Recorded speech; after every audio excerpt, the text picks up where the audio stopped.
Rainy autumn has turned into the drier cold of winter. The rivers are out of flood, but the water is still high. In December, after the Pacific salmon have completed their spawning cycle, ocean rainbow trout, the steelhead, enter the coastal rivers and begin their winter run. This onset of cold weather holds the headwater runoff. Consequently, the water level drops slightly. The river clears and maintains a regulated flow. The cold snap puts a bite in the river water, further triggering the steelhead's migratory instinct and signaling the steelhead fishermen to hasten to the river.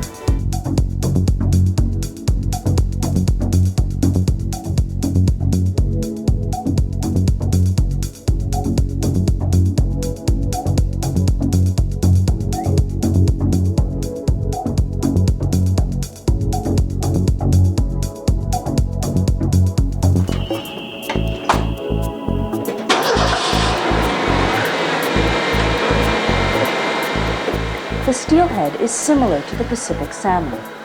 Both steelhead and salmon are believed to have arisen from a common trout-like ancestor. The major difference is that all Pacific salmon die after spawning, while as many as half of the hardy steelhead population survive and return to their home rivers to spawn, perhaps even several times. Much of the steelhead's life is spent in the salt water of the ocean.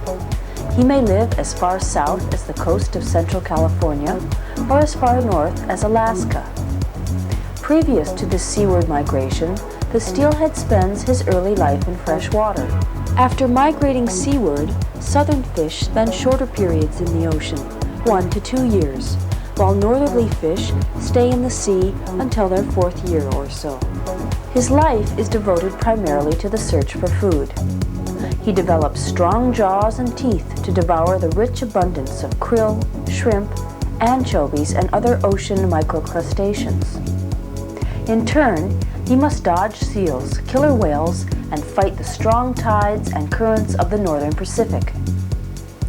It may be that the life of the steelhead in the ocean is one of comparative solitude until the spawning urge sends him back to his home rivers, where he may then seek the company of other steelhead at the mouth of his native stream. There, they wait for either water temperature or a relatively safe flow of water to trigger their upstream migration. At that time, they'll enter the river on the flood tide. It's the anticipation. And when it happens, when you feel that fish strike, the rush, the adrenaline rush that goes through your body is something that never diminishes.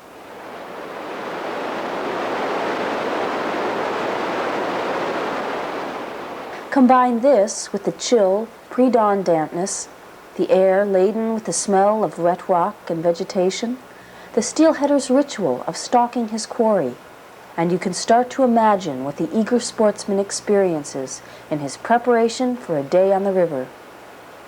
Fishing contains a kind of mystery, the mystery of the sea, of its creatures, of the rushing river, and of how man and nature can find the perfect adversarial tension in order to satisfy certain needs in both. It is with steelhead in particular that the fisherman finds the need for greater refinement in his angling technique. There is an appropriateness to the term prize fighter with reference to the steelhead. The prize lies not only in landing such a fighter, but in the knowledge that one has fairly and confidently found how each river, each fish needs to be read and played. For the steelheader who truly wants to know the highest levels of seeking out and contesting the winter steelhead, he must possess 3 things: love for, experience in, and knowledge of the sport. In returning to his spawning grounds, the steelhead is well equipped to face the force of the river current, the competition for river space, and the lures of the ardent steelheader. The steelhead possesses visual discrimination of object tone and can detect slight movements, even in dim light. As an adversary, he is intelligent, unpredictable, wary, and easily spooked. In moving water, He may attack bait or lure ferociously, as in the ocean, and his streamlined shape and broad tail give him strength and speed.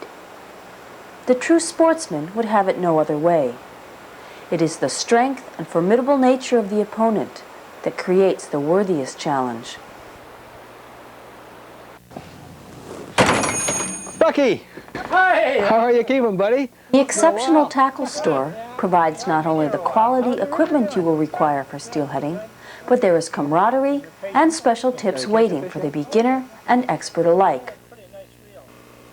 This is the revolving drum spinning reel, popularized in England. It is the reel which encourages the greatest skill in playing a fish. For this reason, it may not be suitable for the reel beginner. It is your palm which provides the drag with this reel. When I cast, I just use this finger right here. See? Even when I'm playing a fish, I play it down there. I use my little finger like a disc brake. Okay? But usually you'll find with a lot of people who are used to using these reels, whatever is comfortable. But a lot of people use it down here because it gives them the maximum with their rod. But it can be anywhere, as long as you find it comfortable. Is there any other new type of reel available now? Something like this one here, this Mitchell. Yeah. Mitchell's very, very popular. And, Geez, that's a big, heavy reel. well, that is, because you'll find fishing in the winter time up around here a lot. You do need to put quite a bit of little heavier line on, because the icing up and that soon weakens your line a bit. This is the fixed spool spinning reel. It is the easiest to learn to use, generally inexpensive, and allows for quick retrieval. The spinning reel should be large enough to accommodate 200 yards of 15-pound test line. Left hand or right hand, this comes out and just fits to the other side. Gary recommends the drag located at the back of the reel. Most of these reels now will tell you what type of line to use. Like this here tells you how many meters you can get with the different pound tests. To me, and this is just to me personally, it takes a little bit of the challenge out. I like sort of a freewheeling drag. I like to feel that screaming on my palm instead of just tightening up this and feeling it on the rod. Rear drag, which is different from this one here, which is a front drag. You'll notice there on this newer Mitchell, maybe you haven't noticed. Has numbers. Yeah, that's your attention. Which shows either plus or minus. The larger your number, the more tension. The very same with this reel here. There's your little arrow, and the larger your number, the more the tension.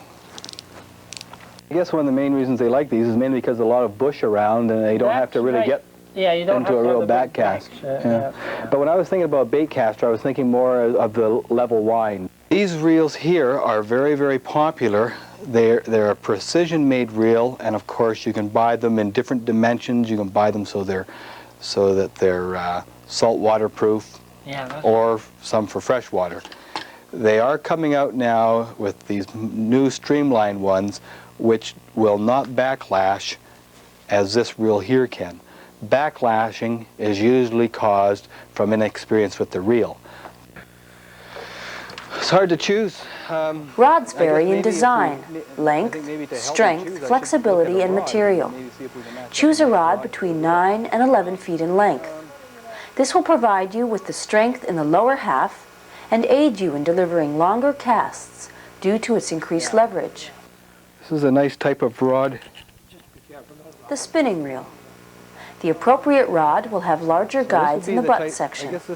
The reel seat will be situated in the upper portion of the cork. If I drop it, I've purchased it, haven't I?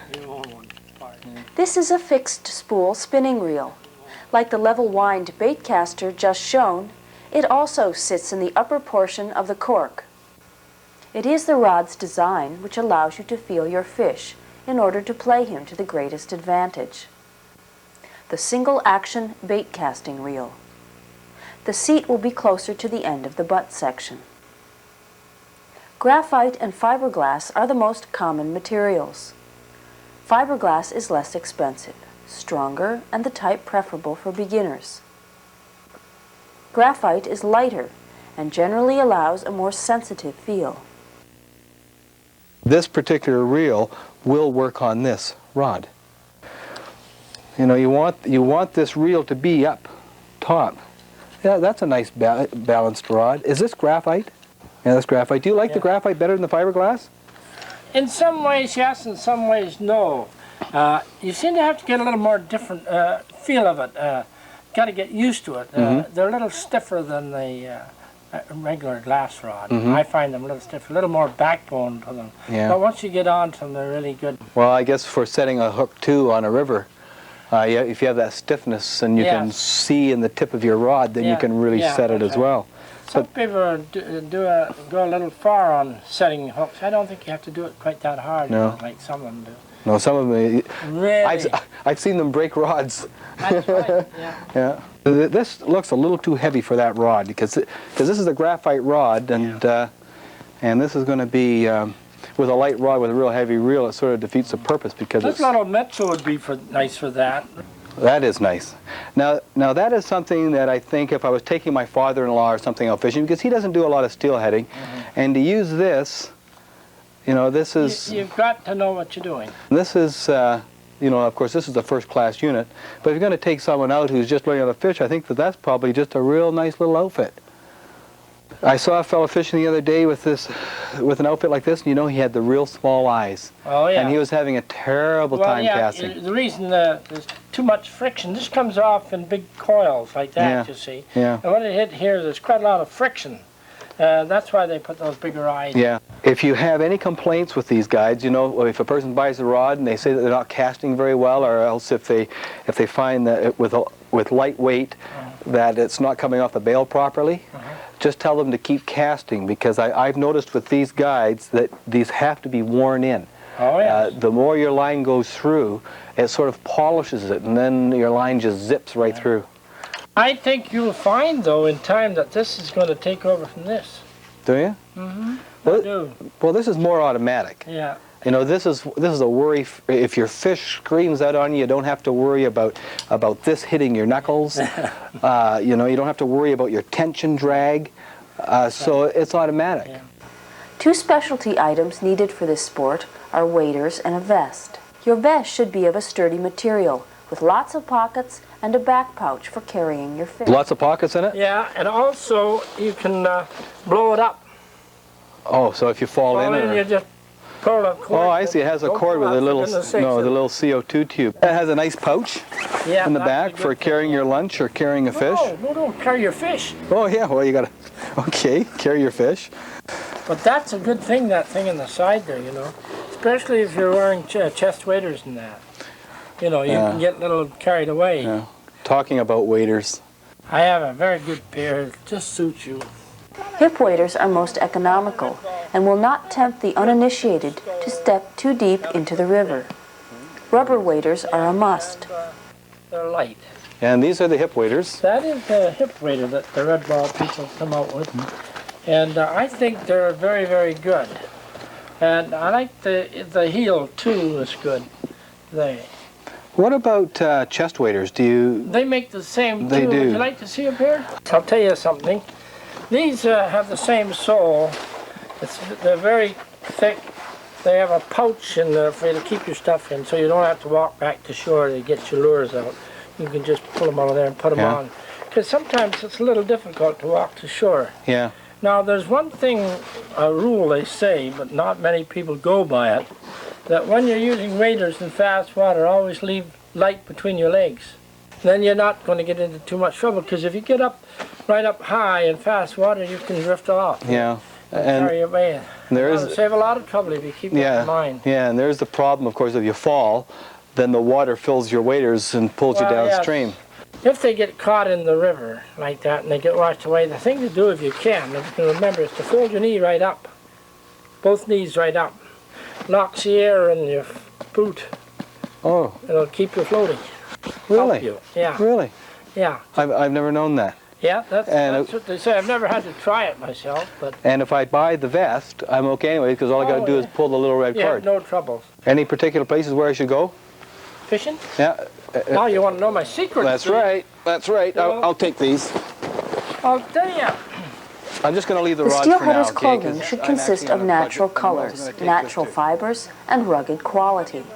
Here is a general sampling of necessary items: pencil lead, hook sharpener, disposable lighter, pocket knife, pliers, nail clippers, an assortment of floats, a leader packet, colored yarn, as well as a small tackle box containing assorted lures, small beads, surgical tubing, swivels, and hooks.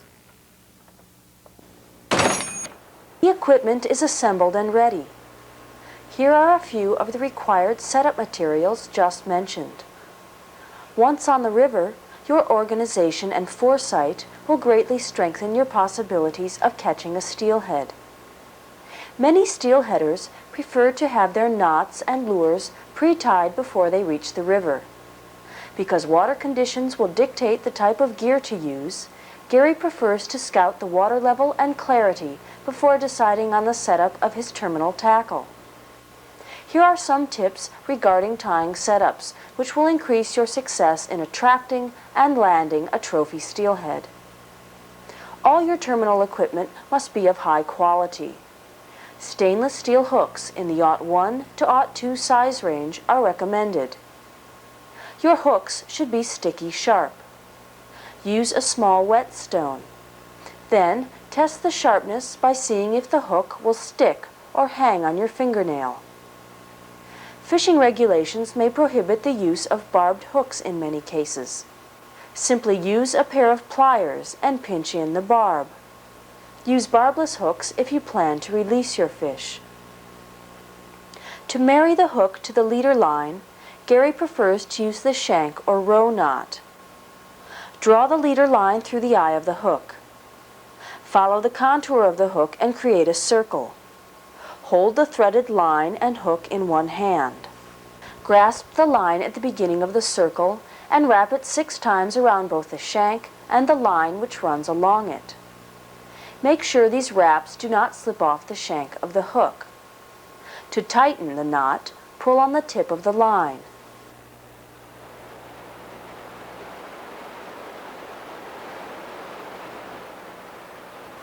Clip off the tip to this leader line, leaving about 1/8 inch of line sticking out from the knot. Adjust the knot into the desired position on the hook. If you are using bait or roe, position the knot further down the shank so that you can secure the bait between the knot and the eye of the hook. If you aren't using bait or roe, slide the knot up to the eye. Using an assortment of small beads, corkies, spinning glows, and colored wool, you can make a wide variety of inexpensive and effective setups. Here is a basic setup used by Gary. Slip a fluorescent red plastic bead over the free end of the leader line. Then knot the strands of wool on the line above the bead. Use darker color wool, like red or fluorescent pink, closer to the bead, and lighter colors such as white above it. Trim the wool and separate the strands. There you have a productive steelhead lure, bright and attractive. When it's wet, it looks quite natural. In making your own setups, remember these suggestions.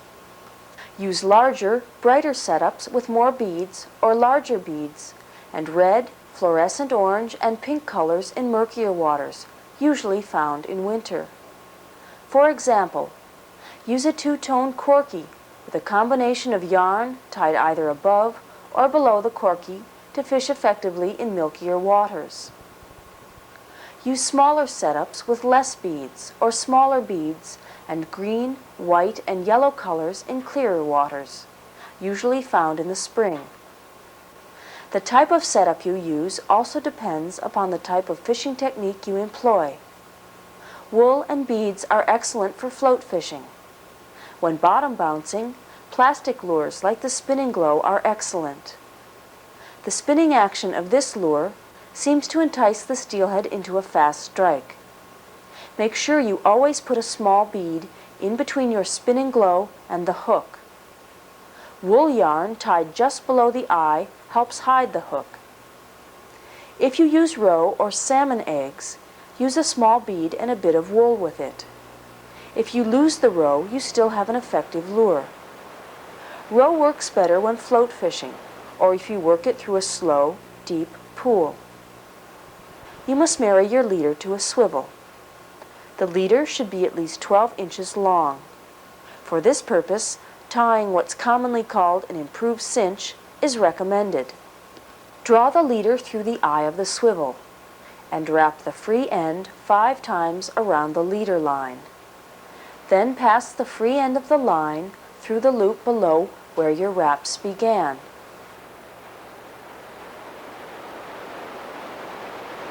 And then back through the larger loop you just created. Pull to tighten.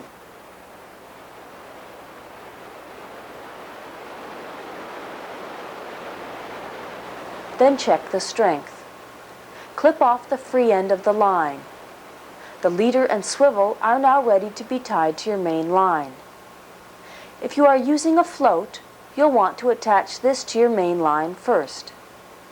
Next, you must add your weight. Surgical tubing and 1/4-inch diameter pencil lead are recommended. With this system, it is easy to change the amount of weight, and it tends to free itself from snagging the bottom easier than other types. Have the surgical tubing pre-cut into 1-inch pieces, and carry an ample supply of these in your tackle box. Tie the line to the other end of the swivel, using the improved cinch knot.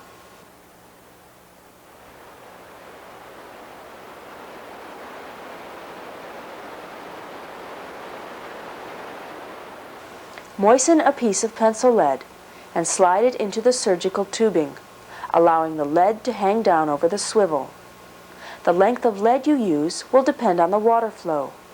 Use a 1-inch length for slow water, 2 inches for fast water.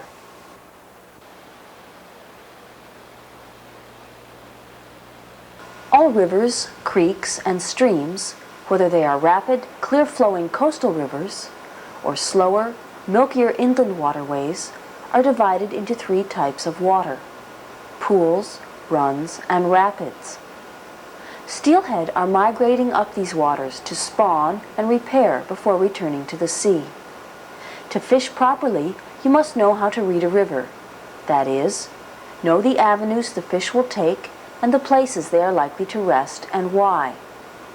Most steelheaders are unsuccessful for so long because they have not acquired this skill.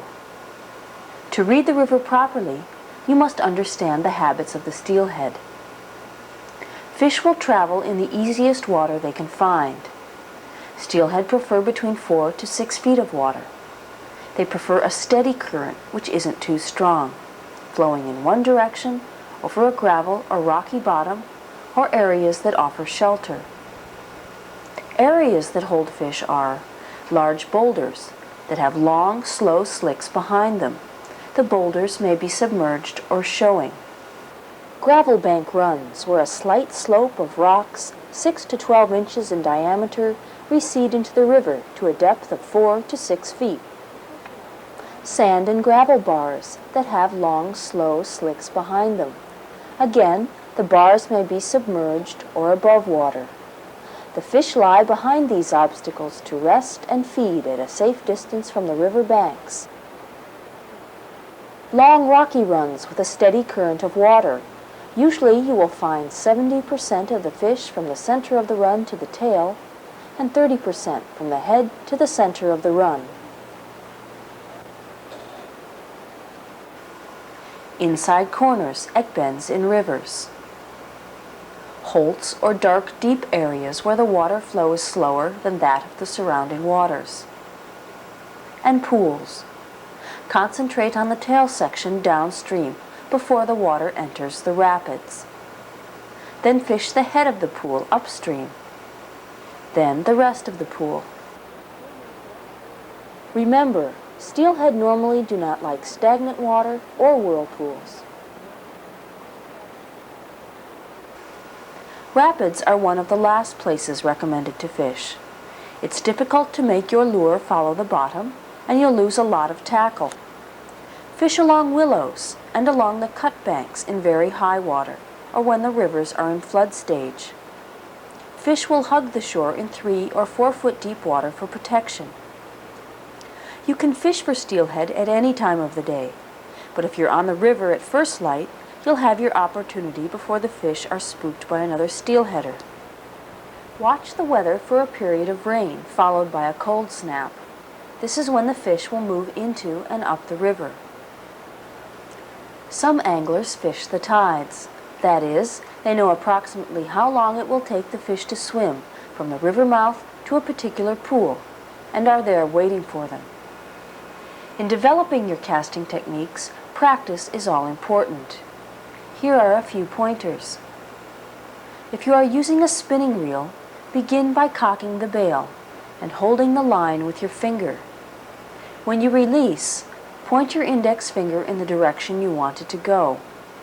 When your tackle lands, wait a couple of seconds before reeling in the slack. Using a star drag bait casting reel or revolving drum spinning reel to cast presents a greater challenge, and you will need more patience in developing your skill. If you are using a revolving drum spinning reel, you must cock the reel first. Cast using the power in the rod, not the power of your body to throw the lure. As the tackle is about to land, slowly break the line with your finger to avoid backlash. Reel in the slack so that the line is tight to the float. Lower the rod tip, and as the float passes, let the line freewheel out to cover more water, but maintaining a tight line during the drift.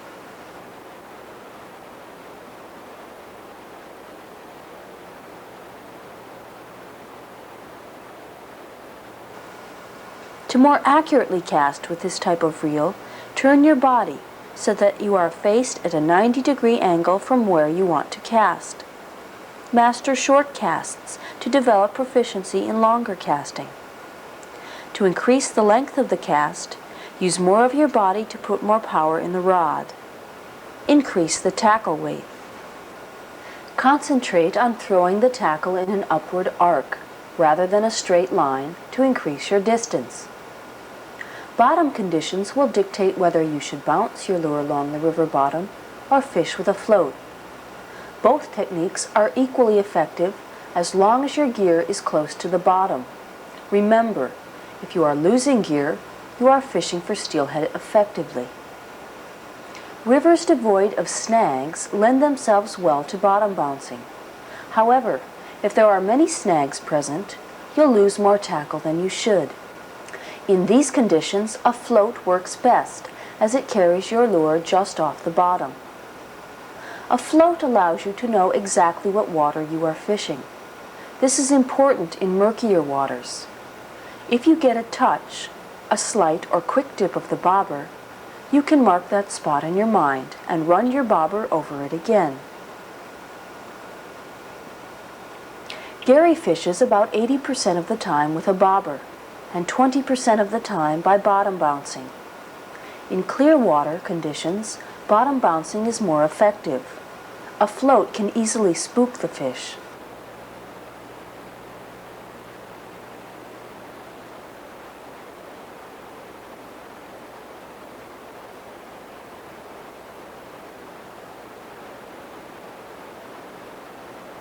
Search for your fish thoroughly, quickly, and systematically. Stand back from the river and fish the water's edge in front of you first. Then progress outward and fish toward the center. Once you have covered water with your gear, move on. Fish from the side of the river that has the slowest flow. Some fishermen wade from one side of the river to the other, especially in the spring. Chest waders are required, and you should seek instruction in wading techniques. Gary does not advocate wading rivers. It is dangerous unless you are skilled and know the river. In addition, spawning grounds are fragile, and it is possible to destroy fish eggs with indiscriminate wading. When float fishing, keep your line tight to the bobber. Be ready. When your bobber dips, strike. If you are bottom bouncing, keep your line tight to your weight. Anticipate every bounce of your lure. When your rod tip loses its rhythm and hesitates, strike. It may be a snag, but in 1 out of 10 cases, it may be a prize-fighting steelhead. Cast and cast again. Every cast leads you closer to a strike. Every strike leads you closer to a fish. Every fish is an experience that leads you deeper into the mystique of steelheading, and the day will come when people will seek you out for information. Log your days in a diary. Water conditions, weather, fish on, location, time, and so on.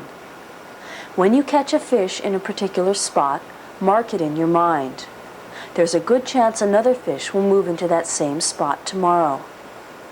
In the early spring, the water levels drop and the rivers clear. Steelhead start to fill the pools with every rising tide.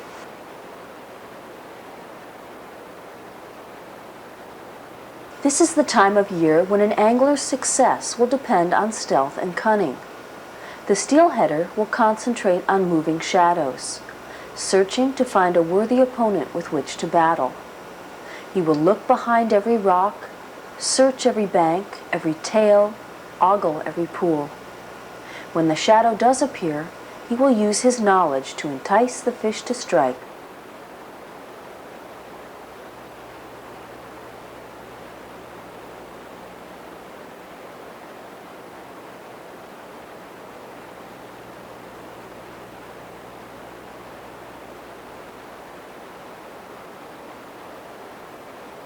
A pair of polarized glasses is invaluable for this adventure.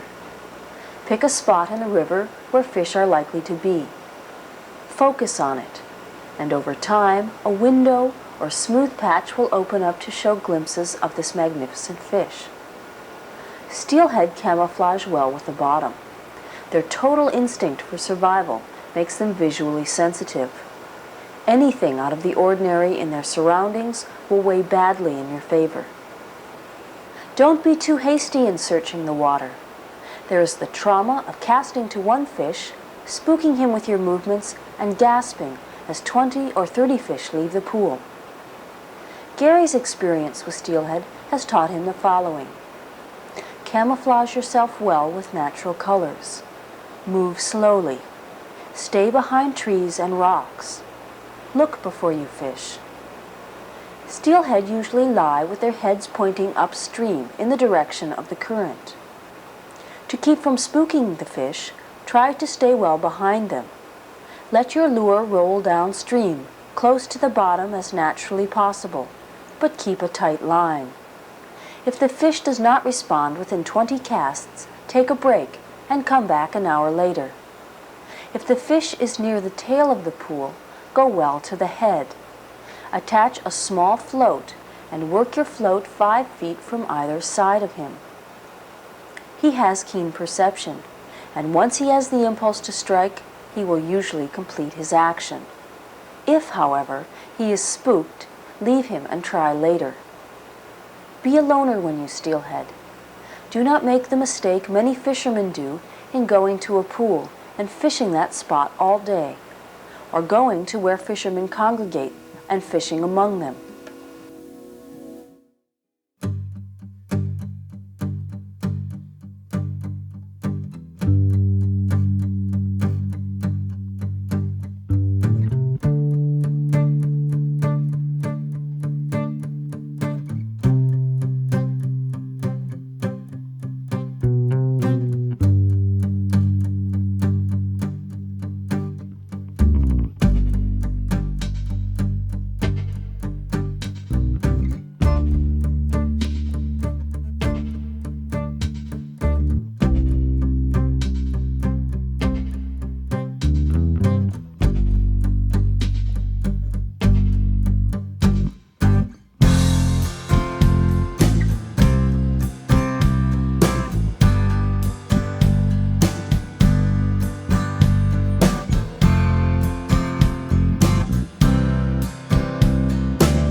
steelhead usually strike when least expected. If the fish bolts towards you faster than you can take in line, run backwards while reeling. Keep your line tight. If the fish is in the tail of the pool and is moving up towards the head, reel in line, moving up with him. At this time, Gary starts lowering his rod and pumping him in by lifting and moving back. Gary's ready. The fish may explode again at this point. A lapse in readiness could result in a broken leader. Gary's holding him tight at this moment. He's letting him run, but keeping the hook snug. If the fish heads out of the pool into rapids downstream, Gary will give him line. Paying out line at this time will create a bow in your line, which will be pulled downstream of the fish, thus fooling him into feeling pressure on the line coming from the direction in which he is traveling. Consequently, he will usually turn from that downstream pressure and head back into your pool.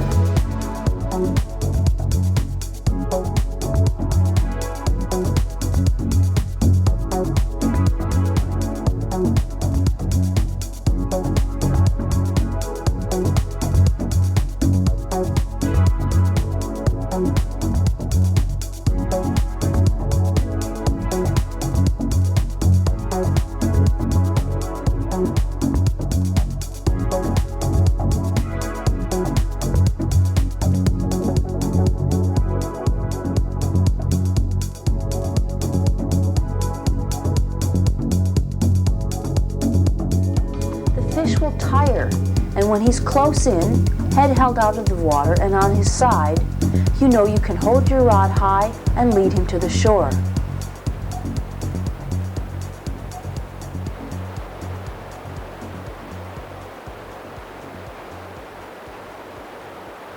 When he starts to thrash, you can let him do so.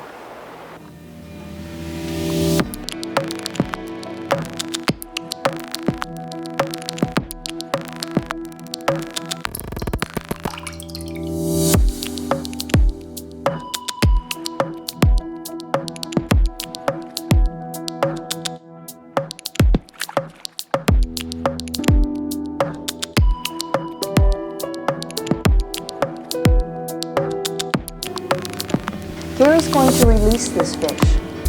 He lays his rod at his side, and with his other hand uses pliers to remove the hook. This is what happens when you do not keep a firm grasp on his tail section. It is just times like this that require calmness.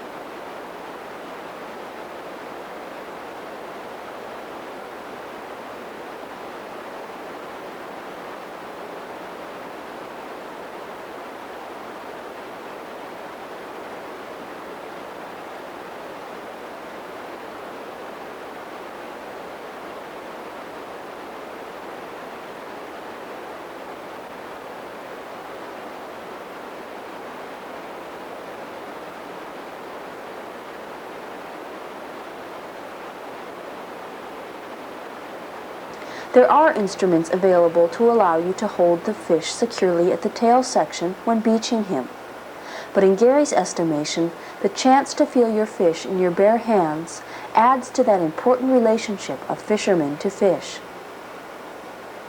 He recommends this hands-on method for everyone who enjoys the close interaction with nature. Now that the hook is removed, he'll take his left hand, put it under the fish's belly, and gently take him to the water.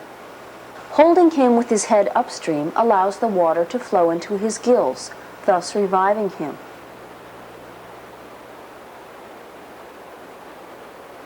The fish's tail starts to move, and when Gary feels he will swim, he gently pushes him into the current. The mucus skin coating is fairly easy to remove, so it is best to use bare hands when handling the fish. Most materials absorb that mucus coating, including wool and leather.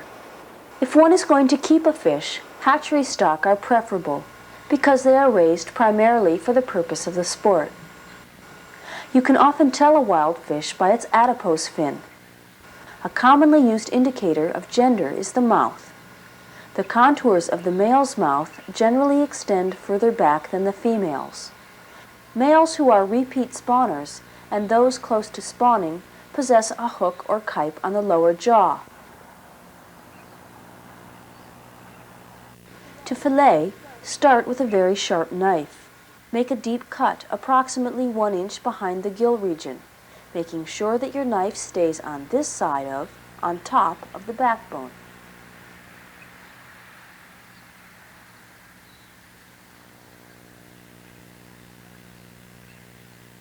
Slice on back until you reach the tail, finally removing one fillet minus the spine, head, and fins. You will be cutting through bones when removing your meat, but you are never cutting through the backbone.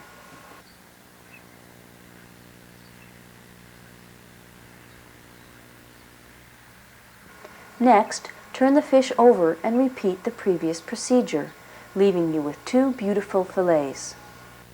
Filleting is a simple procedure. Cooking the meat is a creative process and produces delicious results. The next step is the removal of the skin.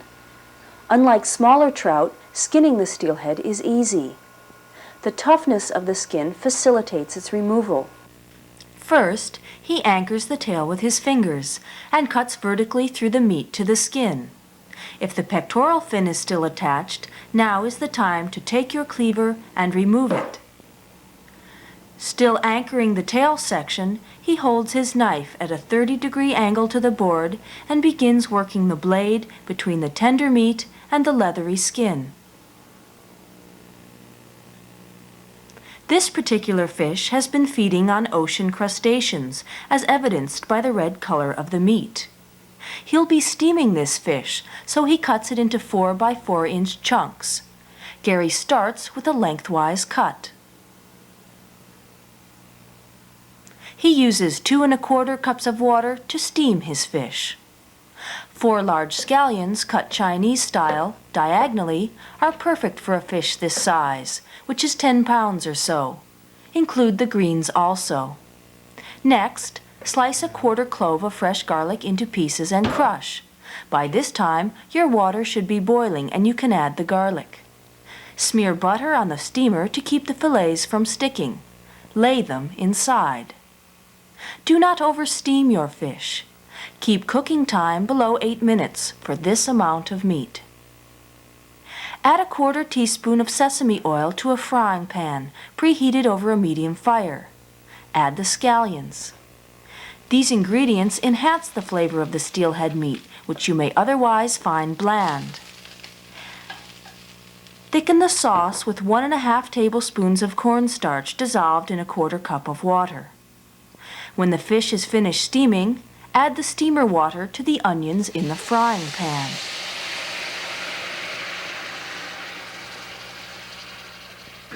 Use thick black bean concentrate. Add 2 tablespoons of the concentrate to the mixture in the pan. Stir. Now add your cornstarch mixture. You may wish to substitute oyster sauce as a delicious variation on black bean. This sauce is ready. Now, place the fresh fillets in the serving dish. Ladle on the black bean sauce. This recipe will serve 4 hungry people and only takes 15 to 20 minutes from skinning to serving. Broccoli and wild rice complement this meal nicely. This is a part of fishing the whole family can enjoy.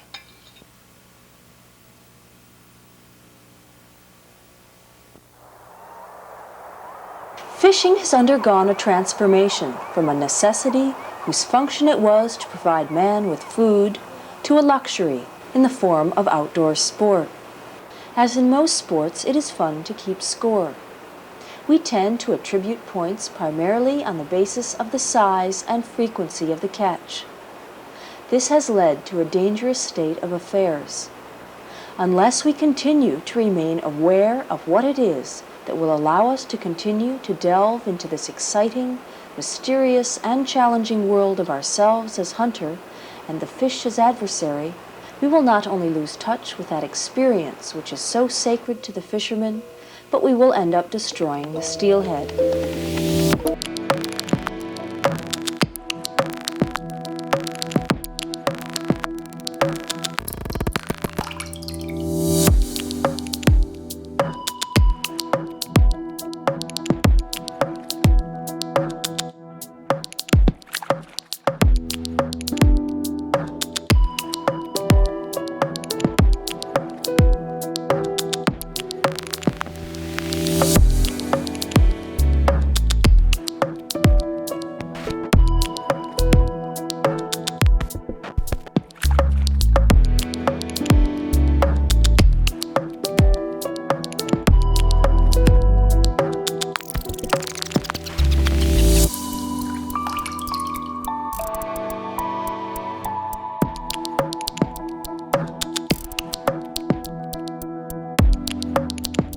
The fish hatchery is one example of man's increased knowledge and concern for the continuation of the steelhead population.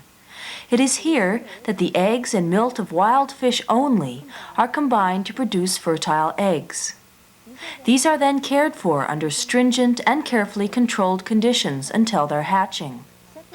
Separate tanks house the maturing steelhead until their release into local rivers and streams. Hatchery-raised fish are not meant to replace wild stock, merely supplement them. Fish and wildlife experts are seeking a balance between artificial and natural enhancement programs.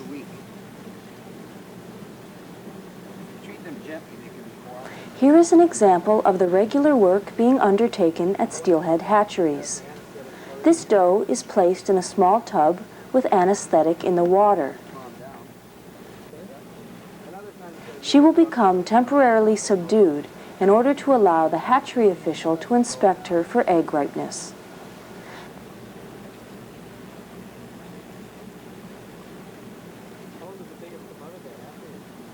This particular fish is still a few days away from spawning state. When she is ready, however, her eggs will be hand-milked into a bowl and sperm or milt added to fertilize them. The eggs will then be carefully monitored and cultured until they're hatching.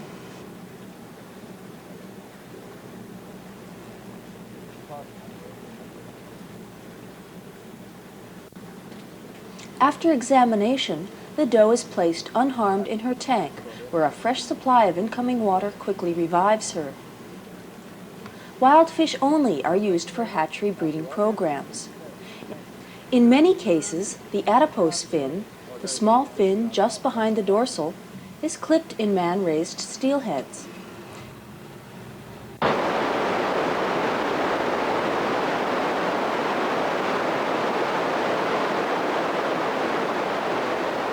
Nature's balance is delicate, easily destroyed by greed, pollution, logging and mining corporations, commercial fishing markets, sports fisheries, and governments.